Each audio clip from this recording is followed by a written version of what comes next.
मैं doctor Vinay Singh Yadav, associate professor, राजकीय महाविद्यालय बहरोड अलवर, आपका पुनः इस कक्षा में स्वागत करता हूं। पिछली कक्षा में हमने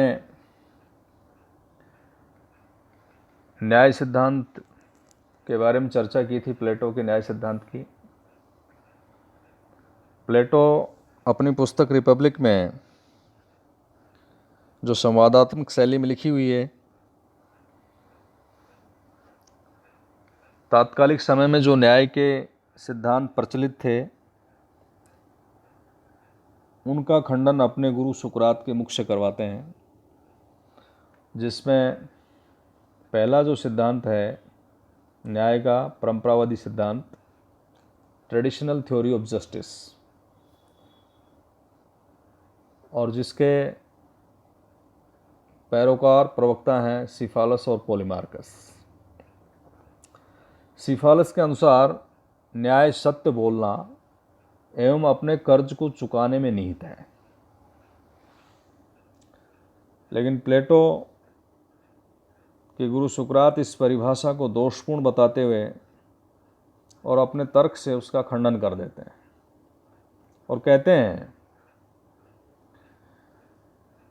मैं समझता हूं कि ये तो सभी स्वीकार करेंगे कि यदि कोई व्यक्ति अपने स्वस्थ चित्त मित्र से अस्त्र ले और उसके पश्चात अस्त्र देने वाला पागल हो जाए तथा अस्त्र को वापस मांगे, तो ऐसी अवस्था में हमें उस अस्त्र को लौटाना नहीं चाहिए, क्योंकि इस अवस्था में जो लौटाएगा वह न्याय करने वाला नहीं कहा जा सकता। इसी प्रकार सत्य बोलते हुए दूसरे शत्रु देश को अपने देश के सैनिक रहस्यों की जानकारी प्रदान करना भी न्यायपूर्ण नहीं हो सकता।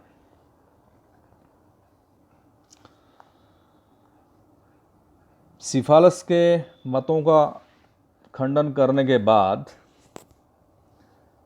उनके जो पुत्र हैं पॉलीमार्कस, वो अपने पिता के द्वारा जो न्याय की परिभाषा दी है उसमें थोड़ा संशोधन करते हुए कहते हैं कि प्रत्येक व्यक्ति को वह वस्तु देना तथा उसके साथ वह व्यवहार करना जिसका वह पात्र है, न्याय है। और न्याय की इस धारणा में जैसे को तैसा का सिद्धांत है, और वो आगे कहते हैं कि न्याय एक कला है और कला चतुराई के साथ प्रयोग करने का नाम है। अतः एक न्यायशील मनुष्य वह है जो अपने मित्रों के साथ सद्भाव रखता है, अर्थात मित्रों के प्रति भलाई तथा शत्रु के प्रति बुराई की जाती है, वो न्याय है। लेकिन इस मत का खंडन भी प्लेटो अपने गुरु सुकरात के मुख से करवाते हैं। पहली बात, न्याय एक कला नहीं है। दूसरा, ये कहना सरल है कि मित्र के साथ भलाई और शत्रु के साथ बुराई न्याय है, किंतु व्यवहार में मित्र और शत्रु की पहचान करना ही मुश्किल है। व्यवहारिक जीवन में हम देखें तो ऐसा अनेक बार देखा गया है कि हमारा अनन्य मित्र शत्रु साबित होता है और जिसे हम अब तक अपना शत्रु मानते थे वो हमारा शुभचिंतक साबित हो जाता है। इसके अलावा मित्र के प्रति भलाई करना तो ठीक है, लेकिन शत्रु के साथ बुराई करना, इसे न्यायपूर्ण कैसे कहा जा सकता है? क्योंकि इससे उसका अधःपतन होगा, उसकी दशा शोचनीय हो जाएगी और वह बद से बदतर की स्थिति में चला जाएगा। तो इस स्थिति को हम न्याय नहीं कह सकते। सुकरात एक के बाद एक तर्क काटता चला जाता है, तो यहाँ पर थ्रेसिमेकस झुंझलाकर उसे सुना देता है, और थ्रेसिमेकस न्याय के उग्रवादी सिद्धांत का प्रतिनिधित्व करता है, रेडिकल थ्योरी ऑफ जस्टिस। थ्रेसिमेकस के अनुसार शक्तिशाली का हित ही न्याय है, और इस विचार का एक उपसाद्य है कि अन्याय न्याय से अच्छा होता है। लेकिन इस सिद्धांत का खंडन भी सुकरात करते हैं। थ्रेसिमेकस के इस विचार को हम सरल शब्दों में इस प्रकार अभिव्यक्त कर सकते हैं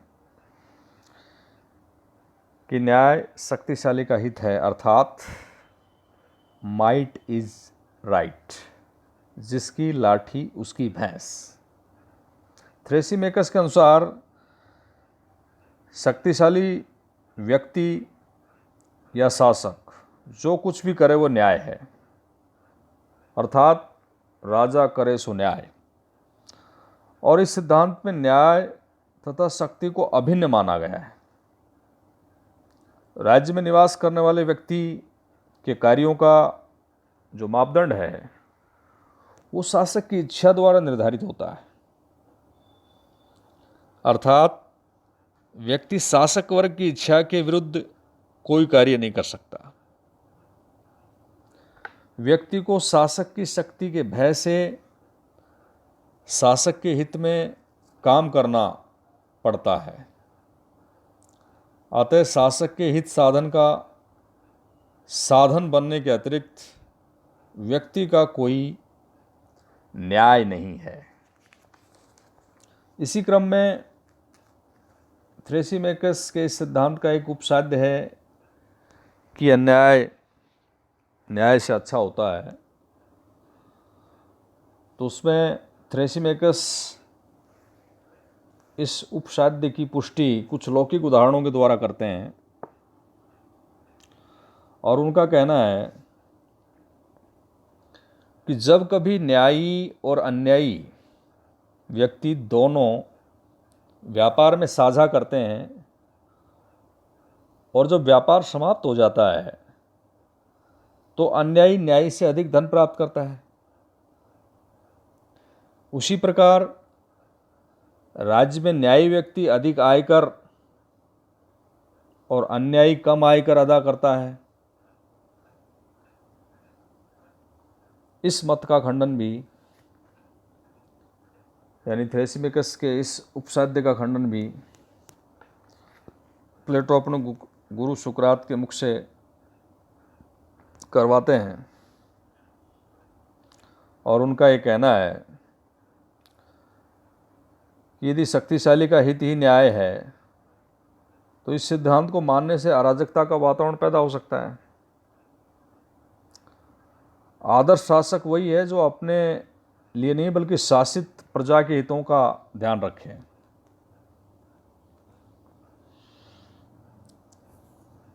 इसमें यह कहना है इनका कि शासन एक कला है और कला का लक्ष्य अपने स्वार्थ की पूर्ति करना नहीं बल्कि उसके दोषों को दूर करना है। एग्जाम्पल के तौर पर हम कह सकते हैं कि एक आदर्श डॉक्टर अर्थात एक सच्चे डॉक्टर की कला का उद्देश्य रोगियों को भला चंगा करना होता है, न कि अपने कोई स्वार्थ सिद्धि करना। इसी प्रकार एक सच्चे गुरु या प्रोफेसर अपने विद्यार्थी के मन के दोषों को दूर कर उसे बुद्धिमान और विद्वान बनाना उसका लक्ष्य होता है, न कि स्वयं उसका अपना कोई हित साधन।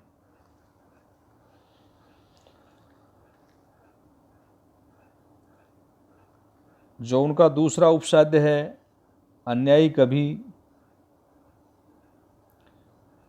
सुखी नहीं, अन्याय न्याय से उत्तम है, तो उसके खंडन में कहा गया है कि अन्यायी कभी सुखी नहीं हो सकता। प्लेटो के शब्दों में न्यायी व्यक्ति अन्यायी की अपेक्षा अधिक बुद्धिमान शक्तिशाली और सुखी होता है। कैसे? न्यायी व्यक्ति अधिक बुद्धिमान है क्योंकि उसे अपनी सीमाओं की प्रतीति है, सीमाओं का ज्ञान है उसे। वह व्यक्ति अधिक शक्तिशाली है क्योंकि उसके पास सिद्धांतों की शक्ति है।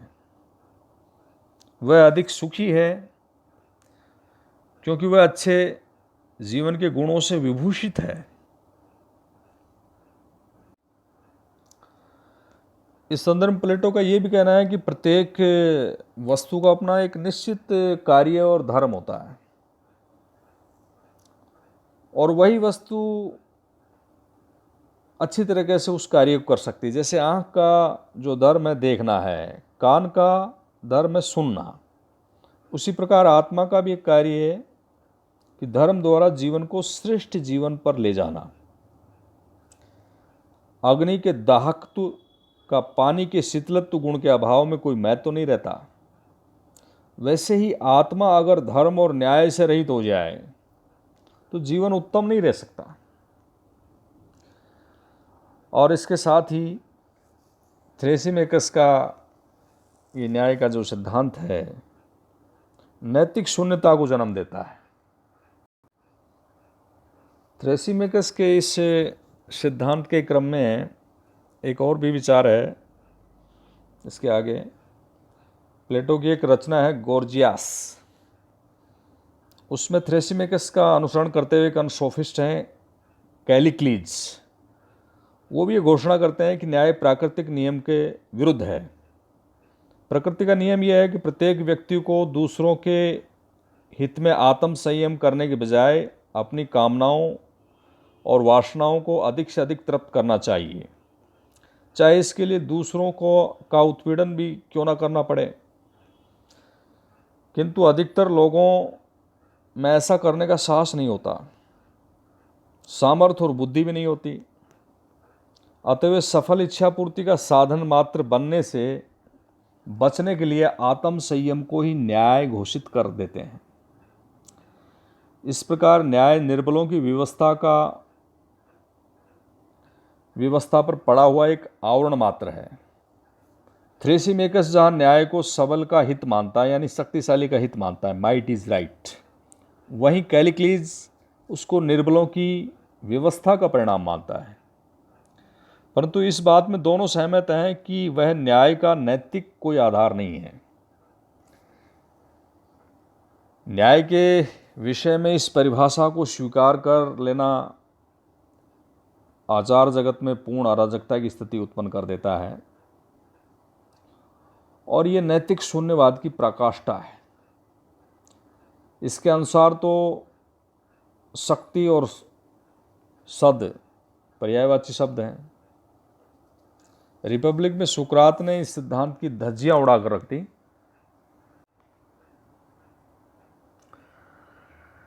न्याय की एक तीसरी अवधारणा है, तीसरा सिद्धांत, न्याय का यथार्थवादी सिद्धांत, संविदावादी सिद्धांत या कार्य कारण सिद्धांत, प्रैग्मेटिक थ्योरी ऑफ जस्टिस। और इसके पैरोकार हैं ग्लाकन। ग्लाकन के अनुसार न्याय भय का शिशु है। इस प्रकार न्याय को ग्लाकन ने कमजोर की आवश्यकता बताया है।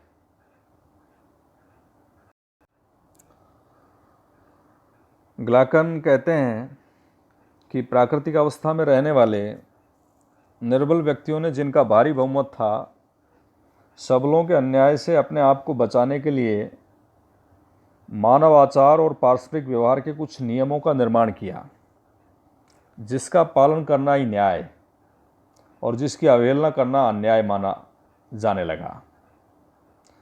इस प्रकार समाज में न्याय की स्थापना निर्बलों के बीच एक संविदा, एक समझौते का परिणाम है। लेकिन इस सिद्धांत का खंडन भी प्लेटो करते हैं, और उनका कहना है कि न्याय कृत्रिम या समझौते का फल नहीं है, जिसकी उत्पत्ति समझौते से हो, कोई बाह्य वस्तु नहीं है वो। दूसरा, ग्लाकन ये कहते हैं कि निर्बलों ने न्याय के लिए आपस में समझौता किया, तो इसकी कोई ऐतिहासिक सत्यता नहीं है। और तीसरा, न्याय कोई बाह्य वस्तु नहीं है। इस प्रकार प्लेटो अपने गुरु सुकरात के मुख से तात्कालिक समय में जो न्याय की प्रचलित अवधारणाएं थी, जिसमें परंपरावादी सिद्धांत है, जिसमें उग्रवादी सिद्धांत है, और जिसमें यथार्थवादी या संविदावादी सिद्धांत है, उसका खंडन मंडन करते हैं।